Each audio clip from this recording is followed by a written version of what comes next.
Devant tout ce beau monde, la commissaire européenne va être très claire. Selon elle, si l'Europe veut exister et sortir de la crise, les nations doivent obéir à Bruxelles. Il faut lentement mais sûrement comprendre qu'il n'y a plus de politique intérieure nationale. Il n'y a plus que des politiques européennes qui sont partagées dans une souveraineté commune.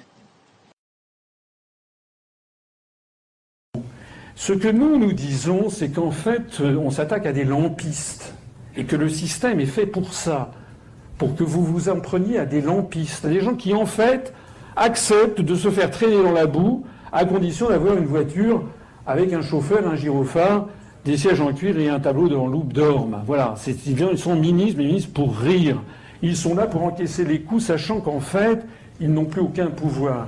Ce que nous disons, c'est que le chômage est principalement dû aux choix macroéconomiques nocifs qui résultent de notre appartenance à l'Union européenne et à l'euro, notamment à la politique budgétaire continuellement récessive imposée par la Commission européenne sur la base de l'article 121 du traité sur le fonctionnement de l'Union européenne et à la politique visant à assurer la viabilité de l'euro qui est imposée par la BCE à Francfort, politique de taux d'intérêt, politique de taux de change, réformes structurelles exigées notamment en vertu de cet article 121 du traité sur le fonctionnement de l'Union européenne qui fixe ce que l'on appelle les grandes orientations de politique économique. Je ne sais pas si vous le savez, mais il faut que vous le sachiez, et malheureusement 98% des Français ne le savent pas, c'est que les traités européens, notamment l'article 121 du TFUE, qui résulte du nouveau traité de Lisbonne, mais ça remonte en fait à Maastricht, ont confié à la Commission européenne le devoir de fixer à tous les États membres de l'Union européenne ce qu'on appelle les grandes orientations de politique économique qui fixent très exactement ce qui doit se passer,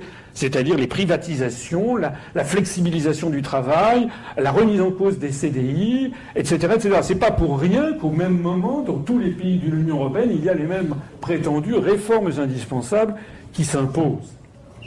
Alors, en réalité, on voit que nous avons affaire à des marionnettes. Arnaud Montebourg, chargé du redressement productif, a fait de la protection de l'industrie nationale son combat. Avant le prochain sommet européen, il veut convaincre les 27 de le soutenir. Pas facile, dans l'Europe de la libre concurrence. Le ministre français affronte régulièrement les règles édictées par Bruxelles. Exemple, en juillet 2012, quand il a demandé à la Commission européenne de placer sous surveillance les importations de voitures sud-coréennes, accusées de faire du dumping pour envahir le marché français. 2 mois plus tard, la Commission refusait. La Commission considère que il faut vraiment que les dégâts soient irrémédiables pour qu'elle décide de s'y intéresser. Donc nous ne sommes pas d'accord avec la méthodologie de la Commission. Il y a aujourd'hui des importations très agressives en provenance de Corée du Sud, ce sont les chiffres de la Commission que nous avons utilisés. Nos constructeurs nous ont demandé de relayer leurs demandes, ce que j'ai fait. Le fait que la Commission ait décidé de rejeter, nous allons la saisir à nouveau, parce que vous allez voir que tous les 6 mois, la situation va s'aggraver. Donc il y a un moment, les ultra-libéraux de l'Union européenne qui ne veulent pas que l'Europe se protège, ce que font tous les autres pays du monde, les Américains se protègent, les Chinois se protègent, les Indiens se protègent, les Canadiens se protègent, les Brésiliens se protègent, les Argentins se protègent. Les seuls qui sont les idiots du village mondial, ce sont les Européens. On est sous surveillance en permanence, donc on n'ose plus rien faire. Parce qu'on se dit, Bruxelles va nous tomber dessus. Bruxelles, vous savez, c'est la foudre jupitérienne des technocrates qui empêchent finalement les États d'agir, d'avancer. Donc nous leur disons, nous voulons discuter avec vous de ce qui se passe dans le monde pour ajuster nos comportements, pour nous battre à armes égales avec le reste du monde.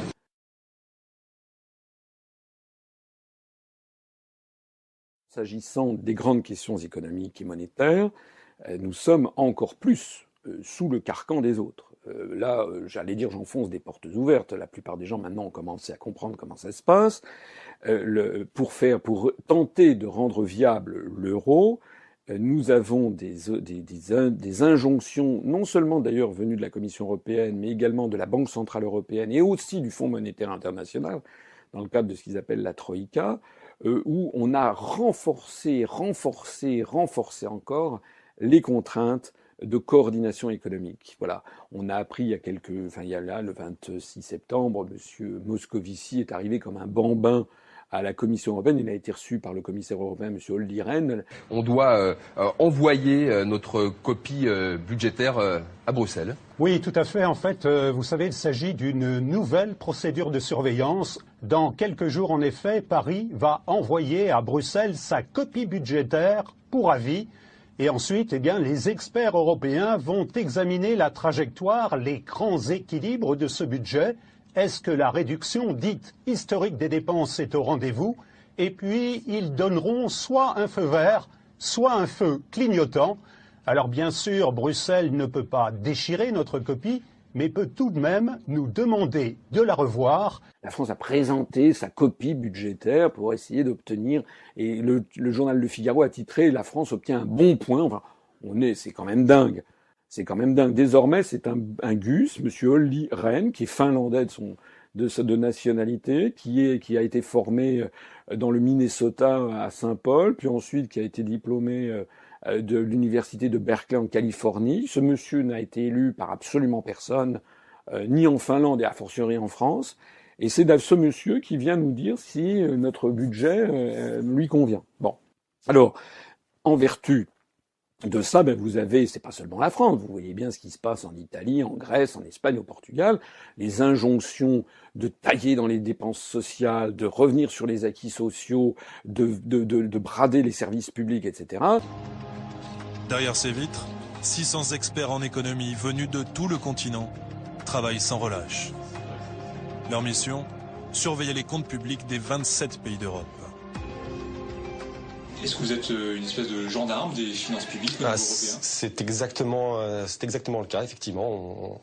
Comme je vous le disais, on vérifie, on s'attache à faire respecter le pacte de stabilité et de croissance. Et notre but ici, c'est de faire en sorte qu'il soit bien suivi par l'ensemble des États membres de l'Union européenne.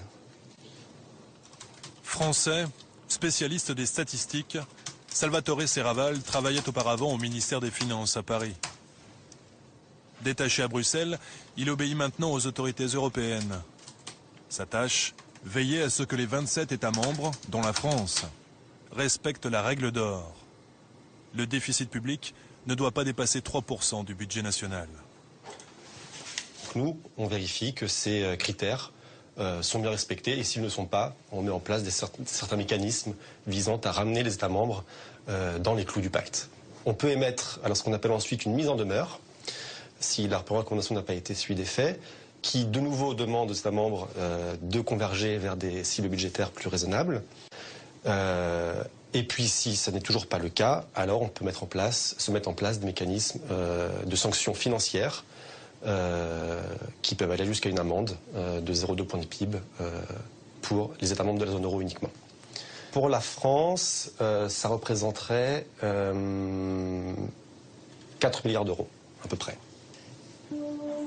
La France sous surveillance.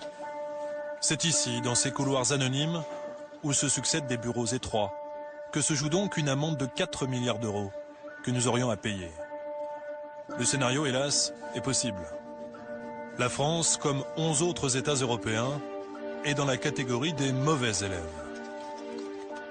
Depuis mars 2013, la Commission peut demander à modifier les projets de budget de ces États avant même leur adoption par le Parlement. Nicolas Philippone, 32 ans, sorti de nos grandes écoles, est l'un des 15 spécialistes de la section France, celle qui scrute jour après jour notre économie. Il y a un travail qui est plus au jour le jour, qui est un travail de surveillance en fait. Chaque fois qu'il y a une décision qui est prise, une orientation, très souvent les dirigeants européens veulent soit se prononcer, ont des rencontres très régulières avec les autorités françaises et donc ils nous consultent pour qu'on puisse leur donner notre vision des développements récents ou des politiques qui sont prises. La section France ne fait pas que surveiller. Elle conseille, elle suggère, elle propose des sanctions. C'est grâce à ce genre de dossier que Joachim Almunia fait la leçon à Bruno Le Roux. C'est un texte qui est un peu plus long. On parle des trajectoires des déficits publics, on parle de réforme des retraites, on parle de chômage des jeunes, on parle du fonctionnement de Pôle emploi. Pour la France, en 2012, donc il y avait cinq recommandations. Extrait du dossier France, préparé par Nicolas Filipponet, 32 ans. Les procédures applicables au licenciement continuent d'engendrer des coûts potentiellement importants pour les employeurs. Autrement dit, en France, les salariés sont trop protégés lorsque les entreprises veulent licencier. Ou bien encore, les allocations de chômage pour les travailleurs plus âgés et notamment leur durée pourraient constituer des incitations limitées à travailler. En clair, il faudrait réduire la durée de ces allocations.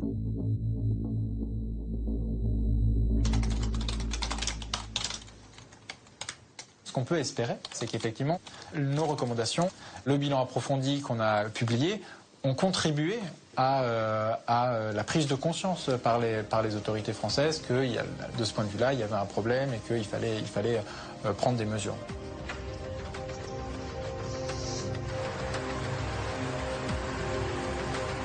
Dans le meilleur des mondes de Bruxelles, des technocrates, loin du terrain et des réalités sociales, décident sur un ordinateur comment doit évoluer notre régime des retraites ou le système d'allocation des chômeurs. La matrice de notre politique n'est plus à l'Élysée ou à l'Assemblée nationale, mais ici, dans ces immeubles froids. Donc il est absolument impossible en France de prétendre d'avoir un programme politique sur le thème « je vais faire baisser le chômage, je vais relancer l'industrie, etc. » sans sortir de l'Union européenne. Sinon, excusez-moi, mais c'est se moquer du monde. Nous n'avons plus aucune manette. Donc toutes les manettes sont les grandes manettes stratégiques, hein, j'entends. Donc on a encore des petites manettes, par exemple, on va pouvoir éventuellement abolir une niche fiscale, n'est-ce pas, sur, je sais pas, l'investissement dans les monuments historiques. Ça, mais ça, ce sont des choses. C'est des choses de second ordre, ce sont des choses petites. On va pouvoir modifier éventuellement le niveau du SMIC. Mais les grandes données stratégiques en matière économique, c'est-à-dire la fixation des taux d'intérêt, la politique de relance, la politique de dépenses publiques, la politique d'équilibre ou de déficit budgétaire, etc., tout ceci est entièrement maintenant volé aux Français comme aux autres peuples et donné à une oligarchie qui est irresponsable politiquement.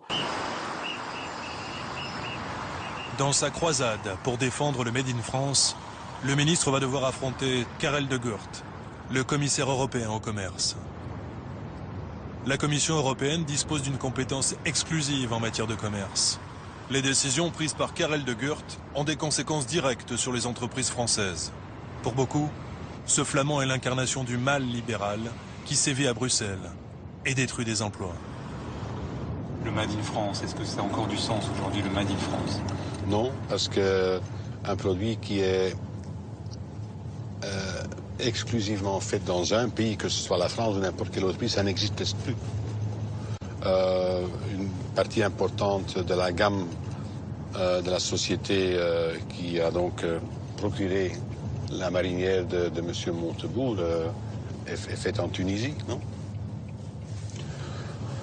Moi, je trouve que la marinière ne lui allait pas trop bien. Enfin, donc,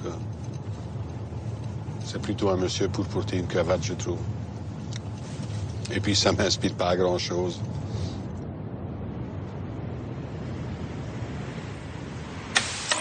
Au chapitre économie, l'Europe protège-t-elle suffisamment justement son économie? Le débat est à nouveau lancé depuis la volonté de la Commission européenne de ne pas reconduire une taxe sur les briquets chinois. Pour le groupe français BIC, c'est à nouveau... Karel de Gucht vient par exemple de supprimer une mesure de protection, dite anti-dumping, dont bénéficiaient les briquets BIC, fabriqués en France. Les briquets importés de Chine étaient taxés 6,5 centimes d'euros la pièce à leur entrée en Europe, ce qui doublait le prix du produit chinois et rendait le briquet français concurrentiel. Cette protection, contraire aux principes libéraux du commissaire, vient donc de disparaître. Explication. C'est une mesure qui est en force depuis 20 ans. C'est une société qui est largement bénéficiaire. C'est une société qui n'a pas besoin de cette protection. Un. Deux, on peut difficilement dire on prend de telles mesures pour une période indéterminée. Et 20 ans, c'est quand même, avouez, c'est quand même très longtemps.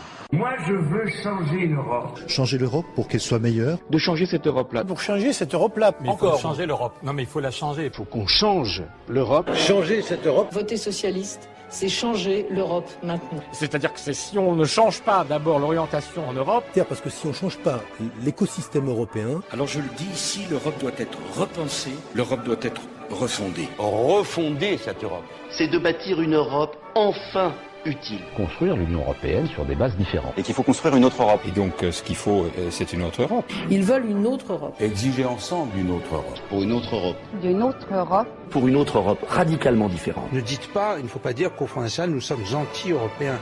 Nous sommes contre cette Europe-là. Je me suis rendu compte que tout le monde en France propose une autre Europe. Le Front National propose une Europe des nations, une Europe des patries.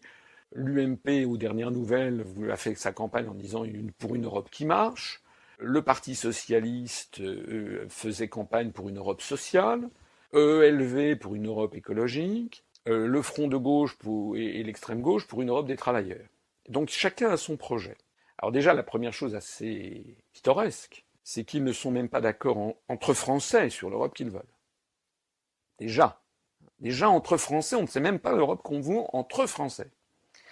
Et ils prétendent par ailleurs que l'ensemble des pays d'Europe vont être d'accord avec leur projet. Plus exactement, d'ailleurs, ils ne le prétendent pas. C'est là où il y a une vraie manipulation de l'opinion publique, c'est qu'au moment des élections européennes, par exemple, vous avez des gens qui proposent des listes en disant, voilà, une Europe des patries, une Europe ceci, une Europe cela, une Europe écologique, une Europe sociale. Mais il n'y a aucune liste qui dit aux Français, si on veut changer d'Europe, il faut changer les traités. Or, les traités se changent à l'unanimité. Un État peut faire échouer une modification. Donc, quand on propose une Europe sociale, ou une Europe écolo, ou une Europe ceci, ou une Europe des travailleurs, c'est pas aux Français qu'il faut aller le dire. Il faut d'abord que les partis politiques aillent voir les 27 autres États et peuples, et propose donc le même projet avec les 27 autres États et peuples en disant, voilà, nous avons 27 partis frères dans les 27 autres, pas 22, pas 24, 27, plus la France, puisque ça doit être à l'unanimité. Il faut donc que tous les autres États, dans tous les autres États, il y ait un parti qui propose exactement la même chose. Schulz, socialiste allemand, est le président du Parlement. Et il ne pratique pas la langue de bois. Les puissants de l'Europe se réunissent à huis clos pour communiquer après à leur sujet, souvent surpris, sur quel sujet ils sont en désaccord. Si vous avez finalement un qui dit non, et il y a un spécialiste à l'autre côté de la Manche qui dit souvent non, toute chose bloque. Et pour pas rendre public, on n'a pas l'accord, on fait des formules, on a reporté, il faut réfléchir. On est séduit comme politicien ou politicienne souvent, si on n'a pas de résultat, de le camoufler, de le cacher derrière des formules qui sonnent belles, mais qui sont en vérité vides. Si on voit les conclusions, il y a souvent des conclusions un peu artificielles. Moi, j'ai besoin d'une monnaie européenne pour la raison suivante. Vous venez de dire vous-même, il faut en finir avec la mise en concurrence des travailleurs, la mise en concurrence déloyale. C'est bien ça que vous dites. Eh bien, c'est exactement la raison pour laquelle j'ai besoin d'une monnaie européenne. Pourquoi ? Parce que je veux un SMIC européen. Pour avoir une Europe version Mélenchon, c'est comme les bandits manchots. Vous savez, dans les casinos, quand vous avez le jackpot, vous tirez. Pour avoir le jackpot, il faut que vous ayez, mettons, je sais pas, je crois qu'il y a 4 fenêtres, ou 5 fenêtres. Il faut que vous ayez les 4 fenêtres ou les 5 fenêtres d'un coup qui tombent sur jackpot. Et là, vous savez que ça n'arrive presque jamais. Mais là, c'est pas 4 ou 5 fenêtres, là, c'est 28 fenêtres. Il faut que quand vous faites le bandit manchot, vous ayez les 28 fenêtres qui donnent Europe Mélenchon. Si la probabilité pour chaque truc qui tourne est de 15% d'arriver, ce qui est très très élevé, Bien, faites un calcul statistique, c'est ce que j'ai fait, j'ai présenté ça dans l'école des étudiants de Polytechnique qui n'ont rien trouvé à redire, puisque le raisonnement mathématique est le bon.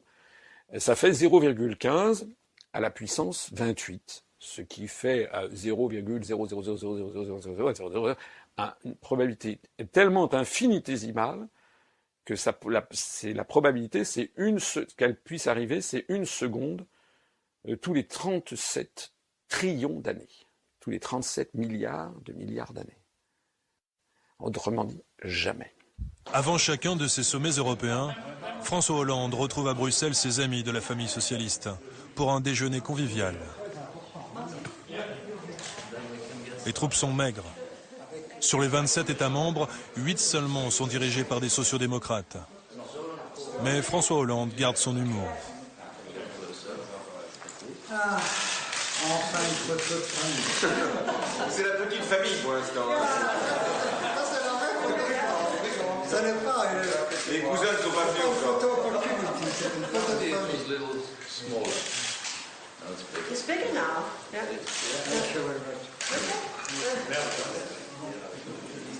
Tous ces responsables de gauche pensent que dans l'Europe nouvelle, le social doit peser autant, sinon plus, que l'économique. Mais l'époque ne va pas dans leur sens. La plupart de ces dirigeants sociaux-démocrates européens voient la crise ruiner tous leurs espoirs. Objectivement, c'est bien, c'est bien. C'est combien de croissance? Oh, on n'a pas grand-chose, on a 0.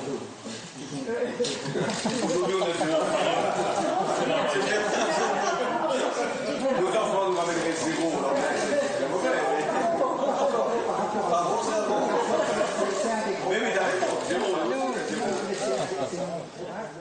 Alors on touche ici du doigt quelque chose qui est vraiment absolument décisif. C'est que la probabilité de changer l'Europe est nulle. Et donc l'idée que l'on puisse changer d'Europe est une idée qui est a priori de bon sens, sympathique, mais quand vous regardez la réalité de la dynamique, quand vous comprenez que si l'Europe est comme elle est, c'est parce qu'elle est le fruit, la résultante de négociations terrifiantes où on a allé au clash 50 000 fois et donc ce sont des compromis sur lesquels plus personne ne veut revenir.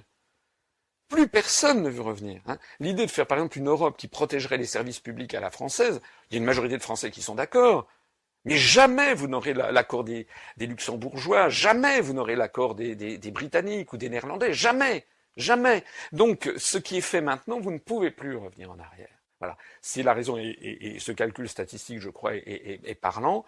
Effectivement, vous ne pouvez pas avoir d'autre Europe. Il n'y a plus de politique nationale, seulement des politiques européennes. Pour preuve, ce sont souvent les parlementaires français qui font le voyage à Bruxelles pour tenter d'infléchir les décisions des commissaires. Exemple avec Bruno Le Roux, patron des socialistes à l'Assemblée, et qui profite d'une réunion du think tank du Parti socialiste européen pour interpeller Joachim Almunia, le commissaire chargé de la concurrence. Nous ne sommes pas pour un repli sur l'Europe. Le député veut que l'État français puisse aider les entreprises en octroyant des aides publiques. Il nous semble nécessaire de réagir et de pouvoir provoquer un débat public sur ces règles commerciales et ces règles en matière de politique industrielle qui nous semblent être au cœur de l'action de l'Europe dans les prochaines années. Il y a une question de volontarisme politique dans la façon dont nous devons demain rééquilibrer nos échanges.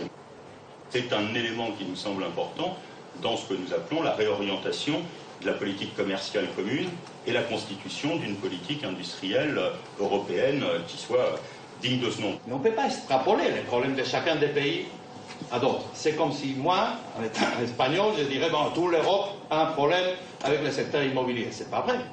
Le problème immobilier, c'est l'espagnol. Le problème de la manque de compétitivité de certaines industries dans le marché extérieur, c'est un problème français. En particulier, pas seulement, mais en particulier français. Quand on compare la France avec, bien sûr, l'Allemagne, mais avec des pays comme l'Espagne, par exemple, qui a une industrie beaucoup plus faible, mais qui tient beaucoup mieux dans le marché extérieur. Et dont les exportations augmentent dans ces moments de difficulté. Pourquoi extrapoler les problèmes français à toute l'Europe si ce n'est pas le cas? Bruno Le Roux repart bredouille. Au cœur de l'Europe, la politique passe après l'économie. Les lois de Bruxelles sont implacables. Moi, je commence par dire la France est la deuxième puissance du continent économique et la première population dans 15 ans. On ne fait pas l'Europe sans nous. Nous n'avons pas à marcher le bonnet à la main chaque fois que Mme Merkel et les conservateurs allemands nous convoquent pour nous faire avaler leur politique qui correspond à leurs intérêts nationaux. Je dis donc clairement que si l'on n'entend pas ce que dit la voix de la France, nous disposons du moyen de passer outre. Ce que les Français ne savent pas, c'est qu'on n'a pas le droit de s'opposer à ces directives, puisque nous avons accepté un traité. Un traité, c'est pas un torchon. Un traité, c'est quelque chose de sérieux. C'est comme un contrat. Si d'aventure on refuse de mettre en œuvre les directives européennes et les clauses du contrat, il faut savoir qu'il y a un coup de bâton qui nous attend. Il nous est déjà arrivé. C'est que la Commission européenne, en vertu des traités européens, doit saisir la Cour de justice de l'Union européenne qui siège à Luxembourg pour violation des traités.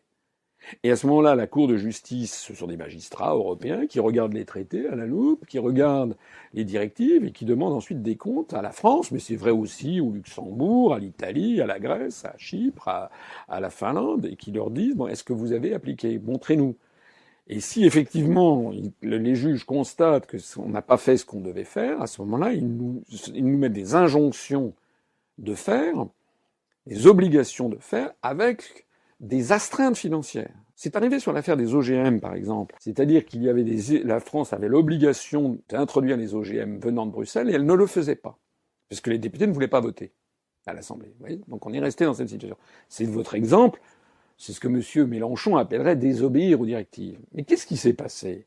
Il s'est passé que là, au bout de plusieurs mois, la Commission européenne, finissant par avoir la moutarde du montant au nez, comme elle en a l'obligation par les traités, elle a saisi la Cour de justice de l'Union européenne, qui a examiné l'affaire, et la Cour de justice a condamné la France à introduire immédiatement les OGM en France, sauf, et si elle ne le faisait pas, il y avait une astreinte qui était de 163 000 € par jour de retard. Je ne sais pas si vous vous rendez compte, tous les jours, la France était taxée de 163 000 €. Alors, je vois d'ici des gens qui vont dire, et alors, et si on n'obéit pas à ça? Ah oui, on peut aussi ne pas obéir à ça. Mais si on n'obéit pas à ça, ça veut dire quoi? Ça veut dire qu'à ce moment-là, on viole les traités. Ça veut dire qu'on crée une situation de conflit général en Europe. Qu'est-ce qui va se passer à ce moment-là? Il se passera qu'on sera dans une situation de blocage et que l'on ne pourra pas changer les traités. Je rappelle que les traités sont des traités qui ne peuvent se changer qu'à l'unanimité. Donc ça veut dire quoi? Ça veut dire que la France sera sommée par les autres États d'appliquer le traité. La seule conclusion d'une telle partie de bras de fer, ce serait soit que l'on accepte la corde au cou de revenir avec les autres, soit qu'on en sorte de l'Union européenne. Mais on en sortirait à ce moment-là dans les pires conditions, mais on serait mis à dos tous les autres.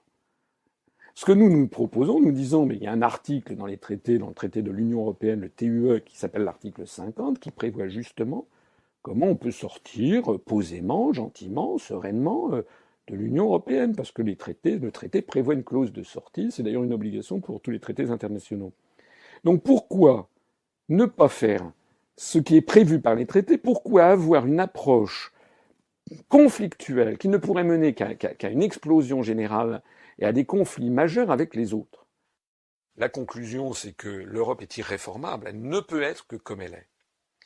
Et il y a donc deux conclusions. Soit on y est, et donc on accepte la suite des événements, en ayant compris que maintenant tout nous échappe, soit on se redresse et on dit non, c'est pas possible, et on en sort. Le verdict du président du Parlement européen semble sans appel. Les conseils sont une chambre des secrets qui échappent au contrôle des citoyens. Un lieu de pouvoir opaque.